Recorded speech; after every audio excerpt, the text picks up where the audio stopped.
Το 2018 ξεκίνησε το brand Laskos, το οποίο κράτησε τη γνωστή σιλουέτα που όλοι γνωρίζουμε. Η πρώτη συλλογή, το Back to Blanche Volume 1, ήταν επηρεασμένο κυρίως από την ελληνική ύπαιθρο, από ελληνικό folk, όπως μόλις είπα, bohemian στοιχεία που ήταν πάρα πολύ τάση στη συγκεκριμένη στιγμή, πολύ έντονο ρομαντισμό, πήγε πάρα πολύ καλά και μέσα σε ένα χρόνο δημιουργείται μια νέα ανάγκη και θέλω να απλοποιήσω, κρατώντας την γνωστή σιλουέτα, και δημιουργώ το Volume 2, minimal, ξεκάθαρα, δωρικό, αρχιτεκτονικό, sensual, πολύ καινούριο για τον μαξιμαλισμό που όλα τα προηγούμενα χρόνια είχα προσφέρει και πλέον έχει εδραιωθεί και είναι πάρα πολύ δυνατό το brand Laskos στο minimal, λιτό, νηφικό φόρεμα.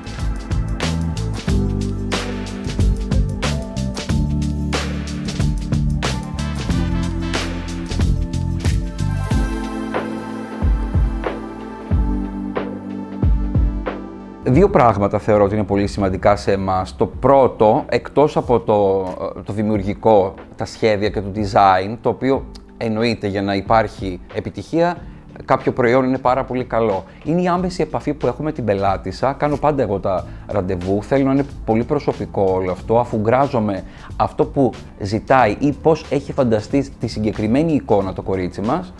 Όμως, λόγω του ότι υπάρχει μια πάρα πολύ συγκεκριμένη γραμμή και θέλω να είναι πάντα επιτυχημένο το αποτέλεσμα, υιοθετώ στοιχεία τα οποία μου έχει μόλις αναφέρει και δημιουργώ ειδικά για το κάθε κορίτσι ένα νηφικό φόρεμα ή κάποιο βραδινό. Ο κόσμος το αντιλαμβάνεται αυτό. Δεν είναι τυχαίο όταν βλέπουμε ένα κορίτσι το οποίο κάνουμε «Wow, κάτι έχει πάει καλά».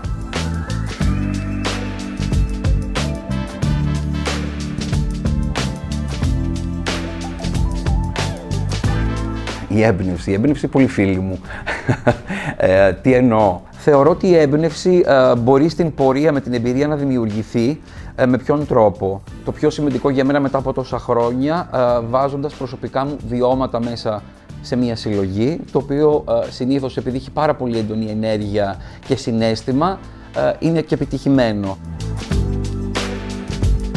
Trends με την έννοια που βλέπουμε στις ολοκληρωμένες συλλογές ρούχων, θεωρώ πως δεν υπάρχουν. Σίγουρα υπάρχουν κάποια υλικά τα οποία πλασάρονται περισσότερο τη συγκεκριμένη περίοδο, αλλά τα trends θεωρώ ότι τα δημιουργούν οι ίδιες οι πελάτισσες, οι ίδιες οι μέλουσες νύφες.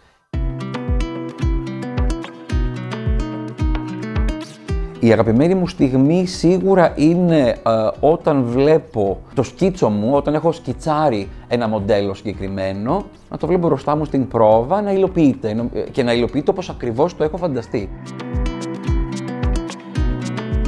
Η φετινή συλλογή συνεχίζει στο ίδιο ύφος, minimal αρχιτεκτονικά στοιχεία. Η μόνη διαφορά είναι ότι έχουμε προσθέσει πολλά καινούργια υλικά, όπως ολομέταξους ταυτάδες, οργάντζες. Μεγαλώνουμε λίγο περισσότερο τις φούστες μας, οι οποίες σαν εικόνα έχουν όγκο.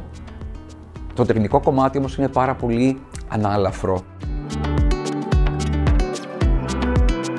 Πολύ έντονες γεωμετρίες, το πατρόν του κορσέ το υιοθετούμε με πολλές παραλλαγές πολύ σύγχρονες. Προσθέτουμε και λίγη λάμψη, προσθέτουμε και κάποιες λεπτομέρειες δαντέλας σαν τη γη βαμβακερή, κάτι το οποίο δεν είχαμε κάνει τα προηγούμενα χρόνια. Θέλουμε να ακούμε το τι ζητάει η πελάτησά μας και σύμφωνα πάντα με το τι νιώθω και αισθάνομαι εγώ. Ο στόχος μας στο bridal κομμάτι παραμένει σταθερός, ίδιος και δυναμικός. Το καινούριο είναι χρώμα.